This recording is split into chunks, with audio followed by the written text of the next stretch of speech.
ওম শান্তি। আজকের বাংলা মুরলি 9/12/2023 প্রাতঃমুরলি। ওম শান্তি। বাপদাদা মধুবন। বাবা বলেন, মিষ্টি বাচ্চারা, একমাত্র বাবার সঙ্গে প্রকৃত ভালোবাসা থাকলে বাবা তোমাদেরকে নিজের সাথে ঘরে নিয়ে যাবেন, সব পাপ থেকে মুক্ত করে দেবেন, স্বর্গের মালিক বানিয়ে দেবেন। আজকের প্রশ্ন, নিজেকে খুশি রাখার জন্য কোন মুখ্য ধারণাটির প্রয়োজন? উত্তর, খুশিতে তখনই থাকতে পারবে যখন নিজের সঙ্গে আত্মিক কথোপকথন অর্থাৎ রুহরিহান করতে জানবে। কোনো জিনিসের প্রতি যেন আসক্তি না থাকে। উদরপূর্তির জন্য 2টো রুটি হলেই হলো, ব্যাস, এমন অনাসক্ত বৃত্তির ধারণা হলে খুশি থাকবে।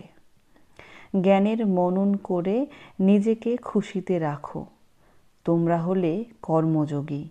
কর্ম করতে, সংসারের যাবতীয় কাজ করতে, খাবার খাওয়ার সময়েও বাবাকে স্মরণ করো। সুদর্শন চক্র বুদ্ধিতে যেন ঘুরতে থাকে, তাহলে অনেক খুশি থাকবে। আজকের মধুর গীত, না সে আমার কাছ থেকে দূরে যাবে, না মন থেকে প্রেমের এই অনুভূতি চলে যাবে। ওম শান্তি। মিষ্টি মিষ্টি বাচ্চারা গীত শুনেছে। এ হলো বাচ্চাদের বা আত্মাদের নিজের পরমপিতা পরমাত্মার সঙ্গে আত্মিক প্রেম। এই অলৌকিক অর্থাৎ রুহানি ভালোবাসা শুধুমাত্র তোমাদের অর্থাৎ ব্রাহ্মণ বাচ্চাদের হয়। তোমরা নিজেদের আত্মা নিশ্চয় করো, কিন্তু যখন বলা হয় আত্মাই পরমাত্মা, তখন আত্মা তার কার প্রতি প্রেম রাখবে? ভালোবাসা হয় বাচ্চাদের বাবার সঙ্গে। বাবার সঙ্গে বাবার ভালোবাসা হতে পারে না। এখন তোমরা বুঝতে পারো, আমরা আত্মারা নিজের পরমপিতা পরমাত্মার সঙ্গে প্রেম যুক্ত হচ্ছি। এই প্রেমই তোমাদের সঙ্গে নিয়ে যায়। তোমরা যখন রুহানি ভালোবাসা রাখো বাবার সঙ্গে, তখন কষ্ট সহ্য করতে হয়। সম্পূর্ণ দুনিয়া, ঘর, পরিবার, পরিজন সবাই শত্রু হয়ে যায়। বাচ্চাদের বোঝানো হয়েছে যে পতিত পাবনী গঙ্গা নয়। মানুষ পবিত্র হওয়ার আশায় গঙ্গা বা যমুনার তটে, হরিদ্বার বা কাশীতে গিয়ে বাস করে। এই দুটি হলো প্রধান স্থান। বলা হয়, হে পতিত পাবনী গঙ্গা। এবারে ওই গঙ্গা তো কানে শোনে না, শুনতে পান তিনি তো হলেন একমাত্র পতিত পাবন বাবা। এখন তোমরা সেই বাবার সামনে বসে আছো। বাবা বলছেন, তোমরা পবিত্র হবে কিভাবে? গঙ্গা নদী কি বলে মামেকম স্মরণ করলে তোমাদের বিকর্ম বিনাশ হবে? বাবা বলেন, আমি প্রতিজ্ঞা করছি, যদি তোমরা আমাকে অর্থাৎ তোমাদের পিতাকে স্মরণ করো, তবে তোমাদের বিকর্ম বিনাশ হবে। তিনি গ্যারান্টি দেন। গঙ্গা তো গ্যারান্টি দিতে পারে না। যেমন মানুষ রাবণকে প্রতি বছর দহন করে, কিন্তু রাবণের মৃত্যু হয় না, তেমনি জন্ম জন্মান্তর গঙ্গা স্নান করেও পতিত থেকে পবিত্র কেউ হয় না। বারবার স্নান করতে যায়। একবার স্নান করে পবিত্র হয়ে গেলে আবার স্নান করার জন্যে কেন যায়? কত মেলা আয়োজিত হয়, তাকে আত্মা পরমাত্মার সঙ্গম বলা হবে না। ভক্তি মার্গে ভিড় হয় মেলায়। এখন তোমরা বাবার সঙ্গে বুদ্ধির যোগ যুক্ত করো। তোমরা জানো আমরা আত্মারা হলাম স্বজনী। আত্মাই ভগবানকে স্মরণ করে শরীর দ্বারা। বাবা বলেন, আমিও এই শরীর দ্বারা তোমাদেরকে পড়াই, তাই সর্বদা বাবাকে স্মরণ করতে থাকো। বাবা বললে স্বর্গ নিশ্চয়ই স্মরণে আসবে এবং মুক্তিধামও স্মরণে আসবে। মুক্তিকে নির্বাণ ধামও বলা হয়। এ হলো সাকারি দুনিয়া। যতক্ষণ আত্মারা এখানে না আসছে ততক্ষণ সাকারি দুনিয়া বৃদ্ধি হবে কিভাবে? আত্মারা নিরাকারী দুনিয়া থেকে আসে। মনুষ্য সৃষ্টি বৃদ্ধি হতেই থাকে। অনেকে ভাবে ন্যাচারাল বৃদ্ধি হয়। তোমরা জানো আত্মারা এখানে আসে, বৃদ্ধি হতেই থাকে। বাচ্চারা জেনেছে যে সুইট হোম হলো শান্তিধাম। অনেকে শান্তি পছন্দ করে। তোমরা জানো শান্তিধাম তো হলো আমাদের সুইট গড ফাদারলি হোম। ভারতবাসী বিদেশ থেকে ফিরে এসে বলে আমরা নিজের সুইট হোম ভারতে ফিরে আসি। যেখানে জন্ম হয় সেই দেশ প্রিয় লাগে। বলে আমাদের সুইট হোমে অর্থাৎ ভারতে নিয়ে চলো। আচ্ছা, যদি মৃত্যু হয় আত্মা তো চলে যায়, তারপরে শরীর এখানে নিয়ে এসে শেষ কার্য করা হয়। তারা ভাবে ভারতের মাটি ভারতেই যেন মিশে যায়। নেহেরু মারা গেলেন তো ওনার অবশেষ দেখো কোথায় নিয়ে গেছে? জমিতে ছড়ানো হয়েছে। তারা ভেবেছে ভালো ফসল হবে, কিন্তু প্রতিটি জিনিসকে তারা যতই মান দিক পুরানো তো হবে নিশ্চয়ই। কতই কষ্ট সহ্য করছে। পিতার পরিচয় জানে না। তোমরা বাবার পরিচয় জেনে উত্তরাধিকার প্রাপ্ত করছো। তাই তোমাদের মিত্র আত্মীয় স্বজনদেরও স্বর্গবাসী করতে ইচ্ছে হয়। যদি তোমরা কাউকে বলো স্বর্গবাসী হও, তাহলে তারা বলবে তোমরা কি আমাদের মারতে চাও? তোমরা বাচ্চারা জানো শ্রীমদ অনুসারে আমরা শ্রেষ্ঠ স্বর্গবাসী হচ্ছি। দেহি অভিমানী হতে খুব পরিশ্রম লাগে। ক্ষণে ক্ষণে দেহ অভিমানে এসে বাবাকে ভুলে যাও। এখন তোমরা সামনে বসে আছো। জানো আমরা নিজের পরমপিতা পরমাত্মার কাছে এসেছি। বাবা বলেন এর আগে কখনো দেখা হয়েছিল? তখন সাথে সাথে বলে হ্যাঁ বাবা, 5000 বছর আগে। এ হলো তোমাদের গুপ্ত কথা, অন্য কেউ কপি করতে পারবে না। যদিও কেউ কেউ কৃষ্ণের বেশ ধারণ করে বলে আমরা এসেছি স্বর্গ স্থাপন করতে, কিন্তু 5000 বছর আগেও স্বর্গ স্থাপন করা হয়েছিল সে কথা তারা বলতে পারে না। তোমরাই বলো বাবা, 5000 বছর পূর্বে আমরা আপনার কাছে উত্তরাধিকার নিতে এসেছিলাম। আপনি রাজযোগের শিক্ষা দিয়েছিলেন। এই কথা আত্মা বলে শরীর দ্বারা। নিজেকে আত্মা নিশ্চয় করে বাবাকে স্মরণ করতে হবে। এতে সর্বব্যাপীর কোনো কথাই নেই। এই কথাও বোঝে না যে ব্রহ্মা নিশ্চয়ই সাকারে হওয়া উচিত, যার দ্বারা পরমপিতা পরমাত্মা সৃষ্টি রচনা করেন। পতিতপাবন বাবা আসেন এবং এসে দেবী দেবতা স্বরূপ পবিত্র করেন। বাবাই হলেন স্বর্গের রচয়িতা। সুতরাং স্বর্গে অবশ্যই মানুষের প্রয়োজন। বাবা এসে তোমাদের স্বর্গের দ্বার বলে দেন। তোমরা নরকবাসীদের স্বর্গবাসী করার চেষ্টা করছো। কোনো বিশিষ্ট ব্যক্তিদেরকে যদি সরাসরি বলো যে তুমি পতিত নরকবাসী, তাহলে তার মেজাজ গরম হয়ে যাবে। এখন তোমরা জানো আমরা নরক থেকে বের হয়ে স্বর্গের দিকে যাচ্ছি। এখন আমরা হলাম সঙ্গমবাসী। আমরা আত্মারা এখন যাচ্ছি এই শরীর ত্যাগ করে বাবার সঙ্গে বাবার ঘরে অর্থাৎ পরমধামে। এ হলো তোমাদের আত্মিক বা আধ্যাত্মিক যাত্রা। বাবার স্মরণে থাকতে হবে। তোমরা ভাবো এই শরীর যতক্ষণ আছে ততক্ষণ যাত্রা থাকবে। কর্ম করতে হবে, খাও দাও রান্না করো। যত সময় পাবে বাবাকে নিশ্চয়ই স্মরণ করতে হবে। অফিসে বসে থাকো, অবসর সময়ে বাবাকে স্মরণ করো। তাতে অনেক উপার্জন। যখন ট্রেনে বসে যাত্রা করো সেই সময় কোনো কাজ থাকে না, বসে বসে বাবাকে স্মরণ করতে থাকো। এখন আমরা বাবার কাছে ফিরে যাই। বাবা পরমধাম থেকে আমাদের নিতে এসেছেন। আচ্ছা, সন্ধেবেলায় ঘরে খাবার তৈরি করার সময় একে অপরকে স্মরণ করাও। এসো আমরা নিজের বাবাকে স্মরণ করি।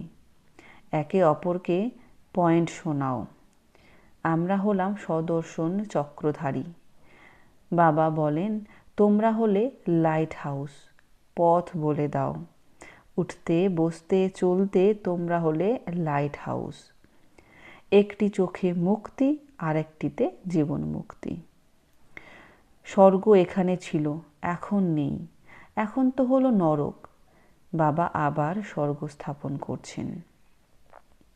বাবা বলেন, আমি তোমাদের গুলগুল অর্থাৎ ফুলে পরিণত করি, তারপরে তোমরা গিয়ে মহারানী পাটরানী হবে, খদ্দরের রানী হবে না। তোমাদের 16 কলা সম্পূর্ণ হতে হবে, 14 কলা নয়। শ্রীকৃষ্ণ ছিলেন 16 কলা। তোমরা কন্যারা কত ব্রত নিয়ম ইত্যাদি করেছ, 7 দিন নির্জলা থেকেছ, কত পরিশ্রম করেছ, কিন্তু কৃষ্ণপুরীতে যেতে পারোনি। এখন তোমরা কৃষ্ণপুরী স্বর্গে যাওয়ার জন্য প্র্যাকটিক্যালে পুরুষার্থ করছো। কৃষ্ণকে দাপরে নিয়ে গেছে, স্বর্গের ঠিকানা কারো জানা হয় না। বাস্তবে 7 দিনের অর্থ কি সে কথা তোমরা এখন জানো। বাবা ব্যতীত আর কাউকে স্মরণ করবে না, বাকি নির্জলা ইত্যাদির কোনো ব্যাপারই নেই। বাবাকে স্মরণ করলে তোমরা বাবার কাছে চলে যাবে। বাবা তারপরে স্বর্গে পাঠিয়ে দেবেন। ব্রত ইত্যাদি করে তোমরা অনেক দিন অনাহারে থেকেছ, জন্ম জন্মান্তর ধরে অনেক পরিশ্রম করেছ, প্রাপ্তি কিছুই হয়নি। এখন তোমাদের সেসব থেকে মুক্ত করে সদ্গতির মার্গে নিয়ে যাওয়া হচ্ছে। তোমরা বলে থাকো যে, বাবা কল্পপূর্বেও আপনার সঙ্গে দেখা হয়েছিল স্বর্গের উত্তরাধিকার প্রাপ্তির জন্য। বাবা বলেন, প্রতি পদক্ষেপে পরামর্শ নাও, সব হিসেব নিকেশ জিজ্ঞাসা করো। বাবা পরামর্শ দিতেই থাকবেন। যদিও তোমরা নিজের ব্যবসা ইত্যাদি করতে থাকো, তবুও বাবা পরামর্শ দিতে থাকবেন। দেখবেন ব্যবসায় খুব ব্যস্ত হয়েছ, তখন পরামর্শ দেবেন, এত কেন চিন্তা করছো? যতদিন বাঁচবে উদরপূর্তির জন্য 2টো রুটির তো প্রয়োজন। গরিব ও ধনী দুইয়েরই চলে যায়। ধনী ব্যক্তিরা ভালো ভালো খাবার খায় আর রোগী হয়। ভিলদের দেখো কত শক্তিশালী হয় তারা কি আর খায়, কত কাজ করে, নিজের কুঁড়ে ঘরে খুশিতে থাকে।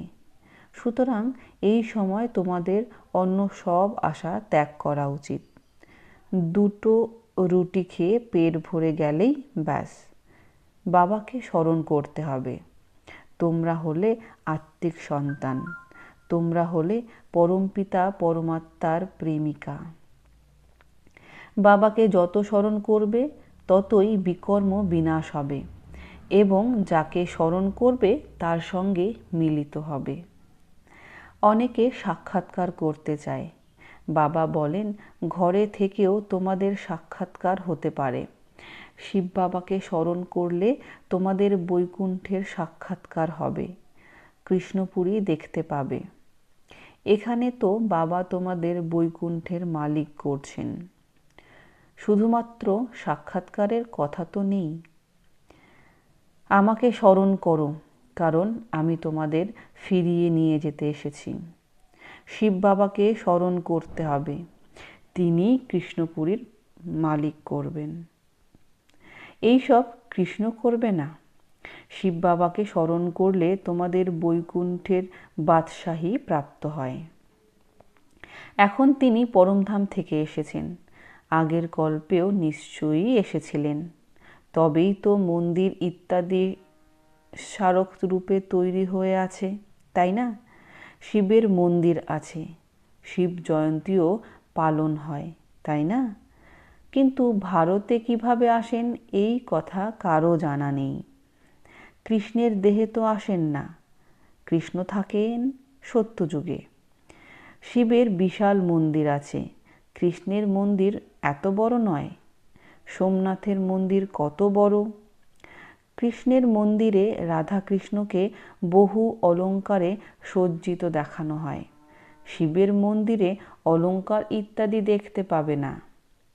এবারে শিব বাবা তো ওই বিশাল মহলে থাকেন না, থাকেন শ্রীকৃষ্ণ। বাবা বলেন, আমি মহলে থাকিই না, কিন্তু ভক্তিমার্গে বিশাল সুসজ্জিত হিরে জহরতের মন্দির তৈরি করেছে। যারা শিব বাবার কাছে স্বর্গের উত্তরাধিকার প্রাপ্ত করেছে তারাই এত উঁচু শিবের মন্দির তৈরি করেছে। স্মারক চিহ্ন রূপে বিশাল মন্দির তৈরি করা হয়েছে। তাহলে তারা নিজেরা কতই না ধনী হবে। খুব সুন্দর সুন্দর মন্দির বানিয়েছে। বম্বেতে বাবুলনাথে শিবের মন্দির আছে। লক্ষ্মীনারায়ণের মন্দির মাধব বাগানে আছে। বাবা বলেন, আমি তোমাদের স্বর্গের মালিক করি, তাই ভক্তিমার্গে তোমরা বিশাল মন্দির তৈরি করে থাকো। আর এখন দেখো কেমন কুঁড়ে ঘরে বসে আছি। তোমাদেরও নাম সুখ্যাত হবে। তোমরা জানো আমাদের মন্দির তৈরি হবে। আমাদের পিতা শিবেরও অনেক মন্দির আছে। এই হলো কামাল। যে ব্যক্তি সোমনাথের মন্দির তৈরি করেছে সে কতই না ধনী ছিল। এখন তো গুপ্ত রূপে আছি, কেউ জানে না। তোমরা জেনেছ পরে কিভাবে শিব মন্দির তোমরা জেনেছ পরে কিভাবে শিব বাবার মন্দির তৈরি করতে হবে। ভক্তিমার্গে আসব। মাম্মা বাবা যারা প্রথম নম্বরে পূজ্য স্বরূপ হন, বৈকুণ্ঠের মালিক হন, তারপরে সর্বপ্রথমে পূজারী হয়ে তাদেরকেই মন্দিরও তৈরি করতে হবে। সুতরাং মনে মনে এটাই বলবে কি না, আমরাই পূজারী হয়ে মন্দির তৈরি করব। এমন কথায় বিচরণ করতে থাকলে এই পুরানো দুনিয়া ভুলে যাবে। নিজেদের মধ্যে এমন কথা বলা উচিত, তাহলে তোমাদের খুশি অনুভব হতে থাকবে।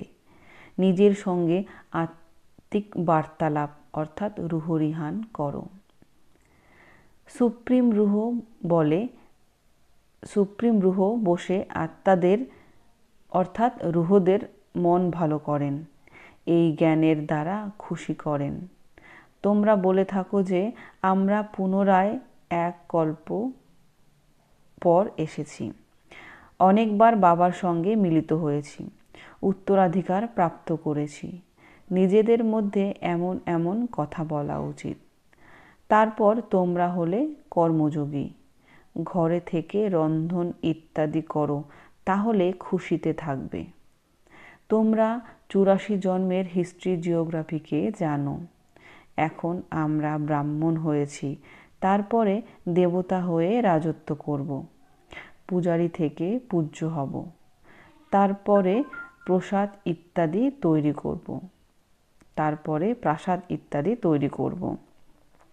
নিজেদের হিস্ট্রি জিওগ্রাফি শোনাও। আমাদের হিস্ট্রি জিওগ্রাফি কিভাবে পরিক্রমা করে? একেই সদর্শন চক্রধারী বলা হয়। তোমরা 3 লোকের কথা জানো। জ্ঞানের নেত্র তোমাদের খুলেছে। এই চক্রকে স্মরণ করে তোমাদের খুশির অনুভূতি হওয়া উচিত। বাবাও খুশিতে থাকেন। এখন তোমরা সেবায় উপস্থিত আছো। তোমরা সেবাধারী। তোমাদের মন্দির পরে ভক্তি মার্গে তৈরি হবে। এখন বাচ্চারা, আমি তোমাদের সার্ভিস করতে এসেছি। তোমাদের স্বর্গের সম্পূর্ণ উত্তরাধিকার প্রদান করতে এসেছি। যে যত পুরুষার্থ করবে সেই অনুসারে স্বর্গের মালিক হবে। আচ্ছা, মিষ্টি মিষ্টি হারানিধি বাচ্চাদের প্রতি মাতা পিতা বাপ দাদার স্মরণের স্নেহসুমন আর সুপ্রভাত। আত্মাদের পিতা তার আত্মারূপী বাচ্চাদেরকে জানাচ্ছেন নমস্কার। আত্মারূপী বাচ্চারা তার মাতা পিতা বাপ দাদাকে জানাচ্ছেন স্মরণের প্রেম সুমন, সুপ্রভাত আর নমস্কার। ধন্যবাদ বাবা, ধন্যবাদ। আজকের মুরলির ধারণার জন্যে মুখ্য সার। নম্বর 1, চলতে ফিরতে লাইট হাউস হয়ে সবাইকে পথ বলে দিতে হবে। সকল আশাকে ত্যাগ করে একমাত্র বাবার স্মরণে থাকতে হবে। বাবার কাছে পরামর্শ নিতে হবে। নম্বর 2, জ্ঞানের কথাতেই বিচরণ করতে হবে। নিজের সঙ্গে কথা বলতে হবে। সদর্শন চক্র ঘুরিয়ে সদা খুশিতে থাকতে হবে। আজকের বাপ দাদার মিষ্টি মধুর বরদান।